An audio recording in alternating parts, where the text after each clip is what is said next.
You, John Fitzgerald Kennedy, do solemnly swear. I, John Fitzgerald Kennedy, do solemnly swear. That you will faithfully execute the office of President of the United States. That I will faithfully execute the office of President of the United States. And will, to the best of your ability. And will, to the best of my ability. Preserve, protect, and defend the Constitution of the United States. Preserve, protect, and defend the Constitution of the United States. So help you God. So help me God.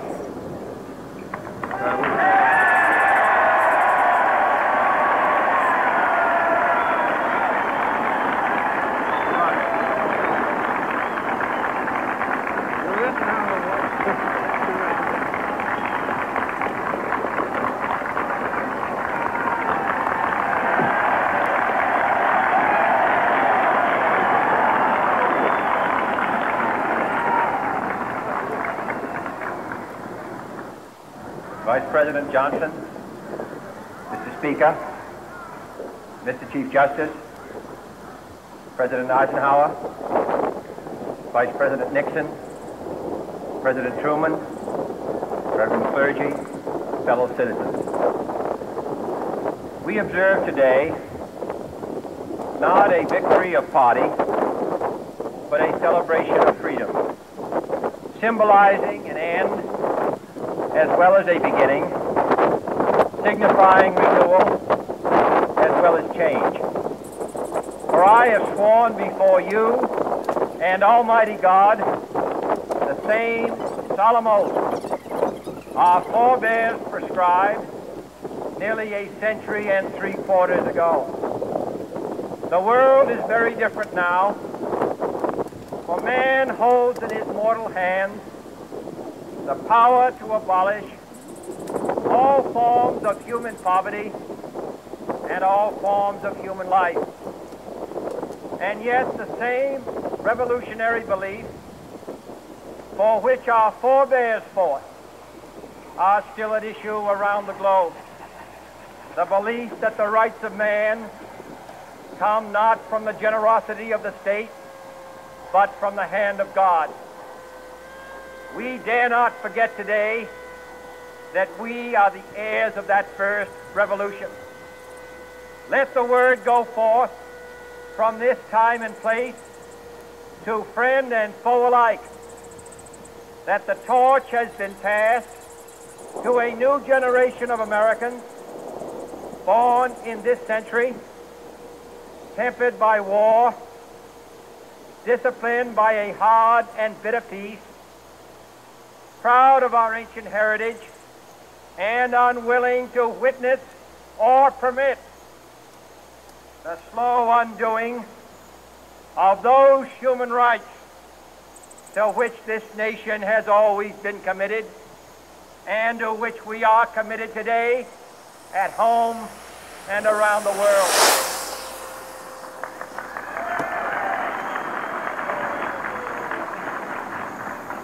Let every nation know, whether it wishes us well or ill, that we shall pay any price, bear any burden, meet any hardship, support any friend, oppose any foe to assure the survival and the success of liberty.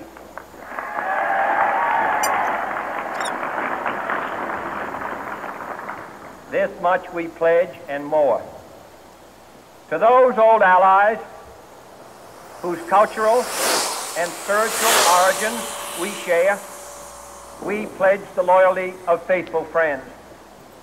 United, there is little we cannot do in a host of cooperative ventures.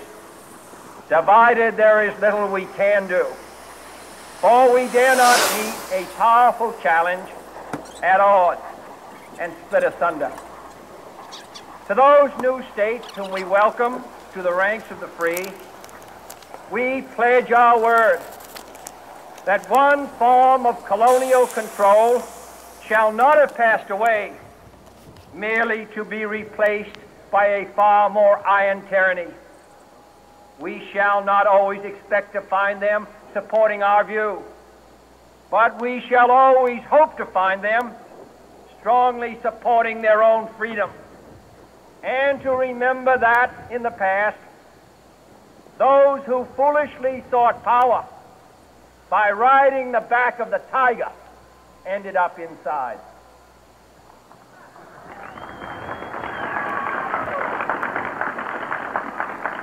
To those people in the huts and villages of half the globe struggling to break the bonds of mass misery, we pledge our best efforts to help them help themselves for whatever period is required, not because the communists may be doing it, not because we seek their votes, but because it is right. If a free society cannot help the many who are poor, it cannot save the few who are rich.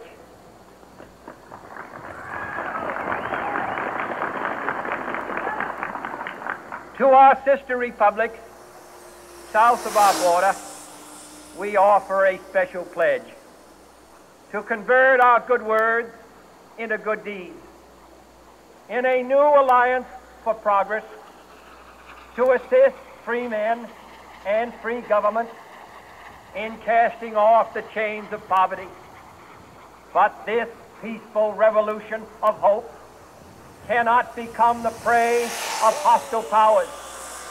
Let all our neighbors know that we shall join with them to oppose aggression or subversion anywhere in the Americas. And let every other power know that this hemisphere intends to remain the master of its own house.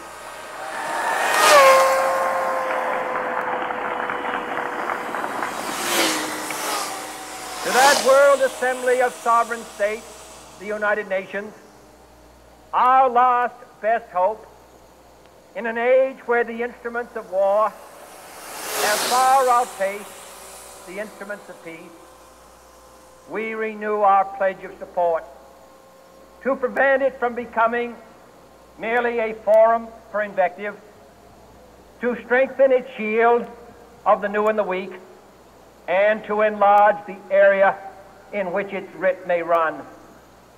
Finally, to those nations who would make themselves our adversary, we offer not a pledge, but a request that both sides begin anew the quest for peace. Before the dark powers of destruction, unleashed by science, engulf all humanity in planned or accidental self-destruction, we dare not tempt them with weakness, for only when our arms are sufficient beyond doubt can we be certain beyond doubt that they will never be employed. But neither can two great and powerful groups of nations take comfort from our present course, both sides overburdened by the cost of modern weapons, both rightly alarmed by the steady spread of the deadly atom, yet both racing to alter that uncertain balance of terror that stays the hand of mankind's final war.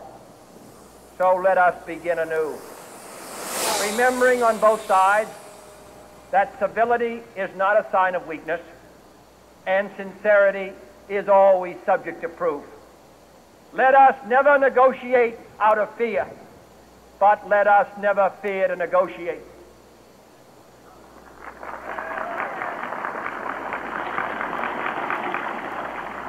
Let both sides explore what problems unite us, instead of belaboring those problems which divide us.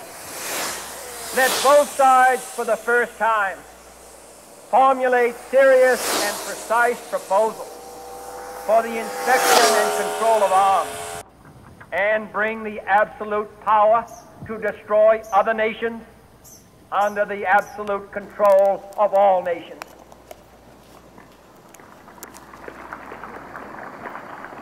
Let both sides seek to invoke the wonders of science instead of its terrors.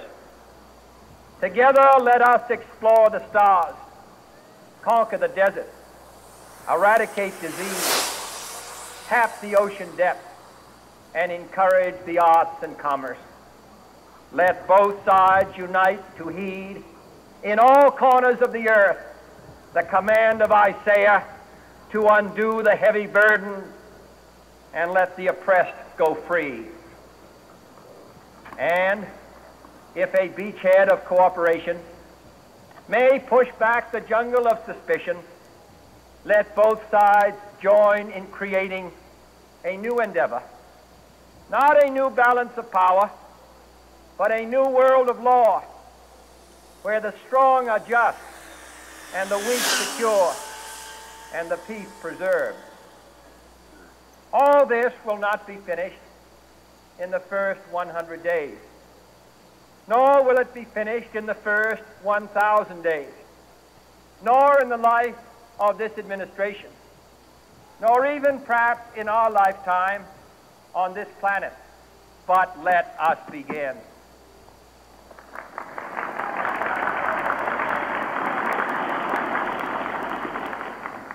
In your hands, my fellow citizens, more than mine, will rest the final success or failure of our course. Since this country was founded, each generation of Americans has been summoned to give testimony to its national loyalty. The graves of young Americans who answered the call to service surround the globe. Now the trumpet summons us again, not as a call to bear arms, though arms we need, not as a call to battle, though in battle we are, but a call to bear the burden of a long twilight struggle, year in and year out, rejoicing in hope, patient in tribulation, a struggle against the common enemies of man, tyranny, poverty, disease, and war itself. Can we forge against these enemies a grand and global alliance, north and south, east and west, that can assure a more fruitful life for all mankind? Will you join in that historic effort?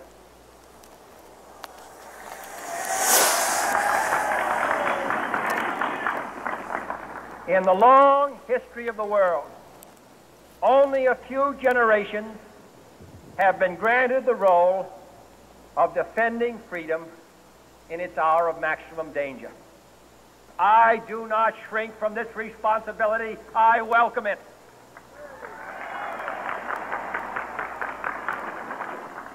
I do not believe that any of us would exchange places with any other people or any other generation. The energy, the faith, the devotion which we bring to this endeavor will light our country and all who serve it. And the glow from that fire can truly light the world. And so, my fellow Americans, ask not what your country can do for you. Ask what you can do for your country.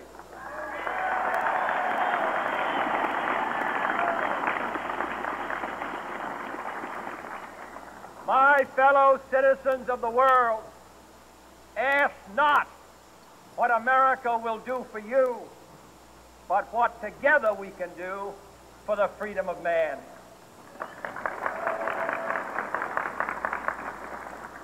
Finally, whether you are citizens of America or citizens of the world, ask of us here the same high standards of strength and sacrifice which we ask of you.